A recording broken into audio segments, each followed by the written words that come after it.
Good morning. Today is a extremely exciting day for me. Um, Not only because we're making Strouffles, but because my two grandsons, my newest grandson and my oldest grandson, will be present and they will start the cutting process of Strouffles. It's very exciting to me. I'm recording this so that there will be some trail to follow to make the dough because it seems like we never get together beforehand. So this is what we're doing today. Okay, so this is the Strouffle recipe. It's pretty clear cut. I tripled the recipe, and you'll find that that's exactly 30 eggs, which this carton came in, so that's why I bought these. You simply mix the flour with the other ingredients, which is some orange and lemon zest and some salt. You stir it up a little bit. Then you make a well, and then you dump in the eggs. I chose to crack the eggs in this bowl first so I didn't have to fish out shells out of the bigger bowl. Efficiency here. The butter will be cut up. It's softened a little bit. I nuked it for about 10 seconds. And we'll place that into the egg mixture as we begin to stir. You can see the butter chopped lightly. Very simple to do. Just this and then whatever. Okay, you can see that it's very easy. As you can see, I am lightly beating the eggs just to break up the yolks a little bit so that they'll be a little bit more uniformly dispersed throughout the dough.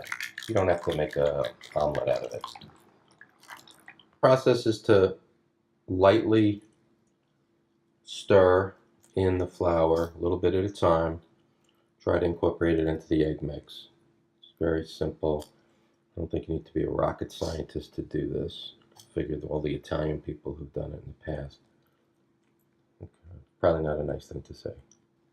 So I will tell you that there is a more exciting way to do this, and that's where you just pile the flour up on the counter.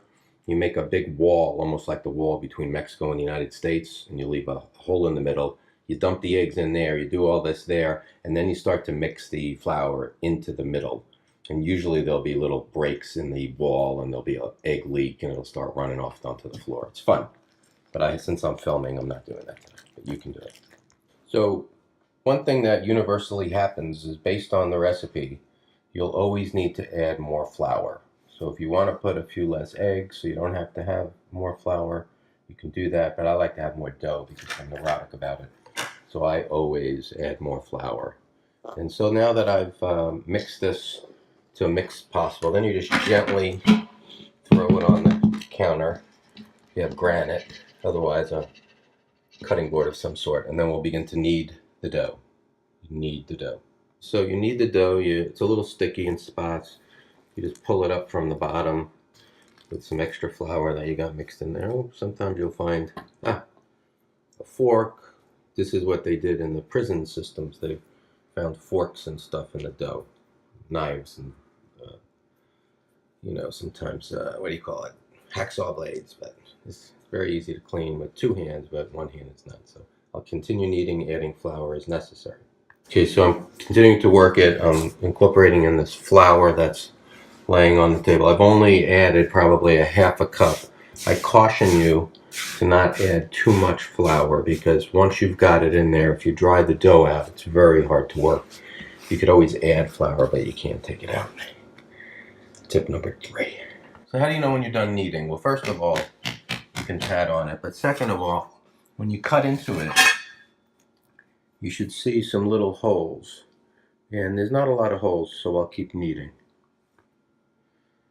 Okay, so you keep kneading the dough until you get holes, which I don't see a lot of, or you just get tired and you think you kneaded it enough. So now you could see the dough is coming together. It's got some substance to it. I probably added less than a cup of flour, and it's probably because it's very dry today, not a lot of humidity. And also the fact that I cleaned my oven, and it's about 250 degrees in the house. So everything's dried out, so it's not as wet as it would normally be. So less flour. More humidity, maybe some more flour. Okay, the dough is done. It's time to let it rest. So I'm going to give a little spray of Pam not a commercial, into the bucket there.